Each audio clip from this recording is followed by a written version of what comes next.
مہمان آ جائے تو اس کے ساتھ کھائیں گے۔ حضرت ابراہیم علیہ السلام نے اپنی عادت مہمان نوازی کے مطابق بشکل انسان آنے والے فرشتوں کو انسان اور مہمان سمجھ کر مہمان نوازی کی شروع کی اور فوراً ہی ایک تلا ہوا بچڑا سامنے لا کر رکھ دیا۔ آنے والوں کی مہمانی کرنا اور آداب اسلام اور مکارم اخلاق میں سے ایک ہے۔ انبیاء صالحہ کی عادت ہے کہ جب آپ صلی اللہ علیہ وسلم غار حرا سے واپس آئے تو سیدہ خدیجہ رضی اللہ عنہا نے آپ کو ڈھارس بندھائی اور فرمایا، اللہ کبھی آپ کو رسوا نہیں کرے گا، آپ تو اخلاق فاضلہ کے مالک ہیں، مفلسوں کے لیے آپ کماتے ہیں۔ اور خصوصیت کے ساتھ آپ صلی اللہ علیہ وسلم کی مہمان نوازی کی متعلق سیدہ نے فرمایا، آپ مہمان نوازی کرتے ہیں اور مہمان نوازی میں آپ صلی اللہ علیہ وسلم بے مثال ہیں۔ یہ بات یاد رکھنے کی ہے کہ آپ صلی اللہ علیہ وسلم صرف مسلمانوں اور جاننے والوں کی مہمان نوازی نہیں کرتے تھے بلکہ کفار کی بھی مہمان نوازی فرماتے تھے۔ مہمان نوازی صرف مسلمانوں کے ساتھ خاص نہیں بلکہ اگر کوئی کافر بھی دروازے پر آ جائے تو اس کی ضیافت کرنا چاہیے اور اسے پیٹ بھر کر کھانا کھلانا چاہیے۔ حضرت ابو ہریرہ رضی اللہ عنہ سے روایت ہے کہ نبی صلی اللہ علیہ وسلم کے پاس ایک مہمان آیا۔ وہ شخص کافر تھا۔ رسول اللہ صلی اللہ علیہ وسلم نے اس کے لیے ایک بکری کا دودھ دھونے کا حکم دیا۔ اس نے دودھ پی لیا، پھر دوسری بکری کا دودھ دھونے کا حکم دیا، اس نے اس کو بھی پی لیا، پھر ایک اور بکری کا دودھ دھونے کا حکم دیا، اس نے اس کا بھی پی لیا، حتیٰ کہ اس نے اسی طرح 7 بکریوں کا دودھ پی لیا۔ پھر وہ صبح کو اسلام لے آیا۔ رسول صلی اللہ علیہ وسلم نے اس کے لیے ایک بکری کا دودھ دھویا تو اس نے وہ دودھ پی لیا، پھر دوسری بکری کا دودھ دھونے کا حکم دیا، وہ اس کا سارا دودھ نہ پی سکا۔ تو رسول اللہ صلی اللہ علیہ وسلم نے فرمایا، مسلمان ایک آنت میں پیتا ہے جبکہ کافر 7 آنتوں میں پیتا ہے۔ اسی طرح ایک مرتبہ آپ صلی اللہ علیہ وسلم کے پاس ایک مہمان آیا تو آپ صلی اللہ علیہ وسلم نے ایک یہودی کے پاس اپنی زرہ رہن رکھ کے اس کی ضیافت فرمائی۔ آپ صلی اللہ علیہ وسلم بارگاہ میں جو بھی وفود آتے تھے ان کی خوب مہمان نوازی فرماتے تھے۔ احادیث کی کتب میں آتا ہے کہ آپ صلی اللہ علیہ وسلم کی خدمت میں جو وفود آتے، آپ صلی اللہ علیہ وسلم ان کی خاطرداری اور مہمان نوازی کا فرض صحابہ رضوان اللہ اجمعین کے سپرد فرماتے۔ ایک دفعہ قبیلہ عبد القیس کے مسلمانوں کا وفد آپ صلی اللہ علیہ وسلم کی میں حاضر ہوا تو آپ نے انصار کو ان کی مہمان نوازی کا ارشاد فرمایا۔ چنانچہ انصار ان مہمانوں کو اپنے ساتھ لے گئے۔ صبح کے وقت وہ لوگ حاضر ہوئے تو آپ صلی اللہ علیہ وسلم نے دریافت فرمایا کہ تمہارے میزبانوں نے تمہاری خاطر مدارت کیسی کی؟ انہوں نے کہا، یا رسول اللہ، بڑے اچھے لوگ ہیں، ہمارے لیے نرم بستر بچھائے، عمدہ کھانا کھلائے اور پھر رات بھر کتاب سنت کی تعلیم دیتے رہے۔ امام غزالی نے اپنی معروف کتاب احیاء العلوم میں ایک واقعہ نقل کیا ہے۔ ایک مرتبہ امام شافعی بغداد میں امام زعفرانی کے مہمان بنے۔ امام زعفرانی روزانہ امام شافعی کی خاطر اپنی ایک باندی کو ایک پرچہ لکھا کرتے تھے جس میں اس وقت کے کھانے کی تفصیل درج ہوتی تھی۔ امام شافعی نے ایک وقت باندی سے پرچہ لے کر اس میں اپنے قلم سے ایک چیز کا اضافہ کر دیا۔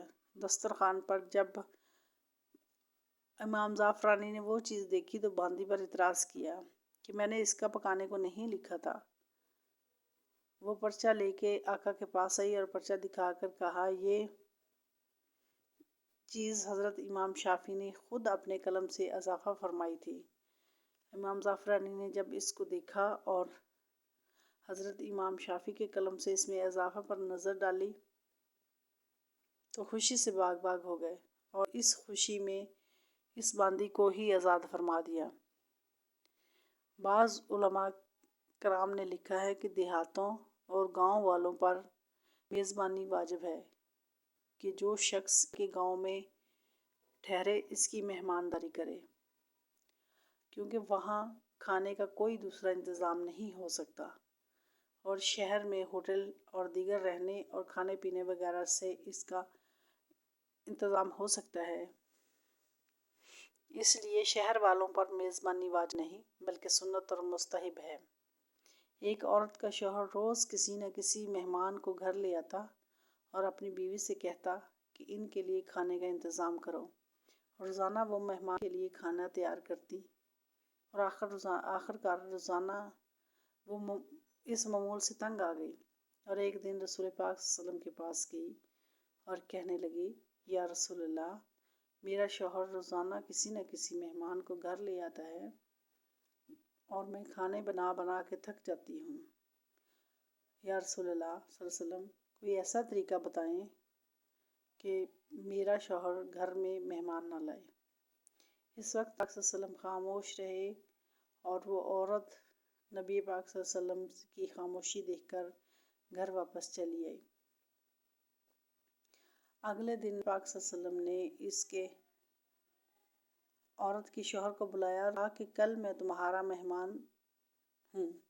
وہ آدمی بہت خوش ہوا اور گھر آ کر اپنی بیوی کو بتایا کہ آج نبی پاک صلی اللہ علیہ وسلم ہمارے مہمان ہیں۔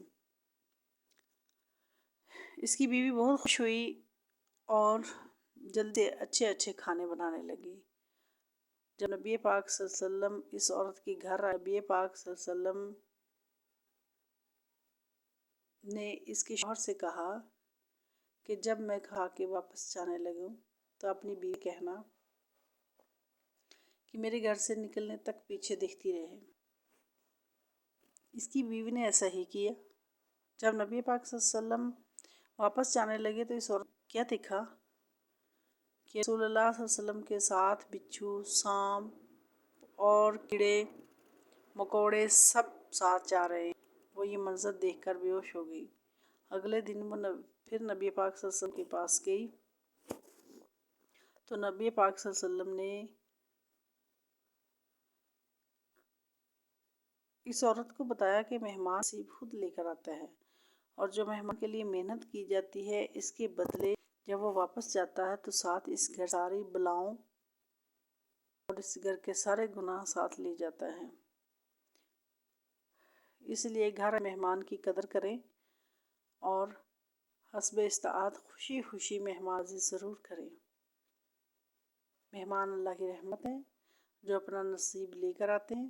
انتہائی افسوس کے ساتھ کہنا ہے کہ آپ صلی اللہ علیہ وسلم اور صحابہ کرام بزرگوں کے اتنے شاندار اسوہ ہونے کے باوجود بھی مسلمانوں میں مجموعی طور پر مہمان نوازی کی صفت ختم ہوتی جا رہی ہے، اور جو مہمان نوازی میں تکلفات میں پڑتے ہیں وہ دراصل انہوں نے تمدن اسلامی کی ساکھ کو کھو دیا ہے۔ ہمیں مہمان نوازی میں وزاداری اور بے جا تکلفات نے بری طرح جکڑ لیا ہے۔ ہمیں چاہیے کہ وزا کی بجائے گھر میں جو ماں حاضر ہے اس کو مہمان کے آگے پیش کیا جائے تاکہ مہمان نوازی بھی ہو اور ثواب بھی ملے۔ گھر میں کچھ خاص نہ ہونے کی وجہ سے مہمان نوازی کو ترک کرنا مناسب نہیں۔ آپ صلی اللہ علیہ وسلم اور آپ کے صحابہ کرام و اہل بیت سیرت ہمارے سامنے ہے۔ آپ صلی اللہ علیہ وسلم کبھی بھی مہمانوں کو بغیر مہمان نوازی اور اکرام کے نہ جانے دیا۔ آپ صلی اللہ علیہ وسلم نے بھی سکھایا کہ کس طرح مہمان نوازی کرنی چاہیے اور کتنے دن تک کرنی ہے، اور یہ بھی بتایا کہ میزبان کو کرنا چاہیے۔ ان تمام حرکات سے بچنے کی ترغیب دی، ان سے مہمان کو تکلیف کا احساس ہو۔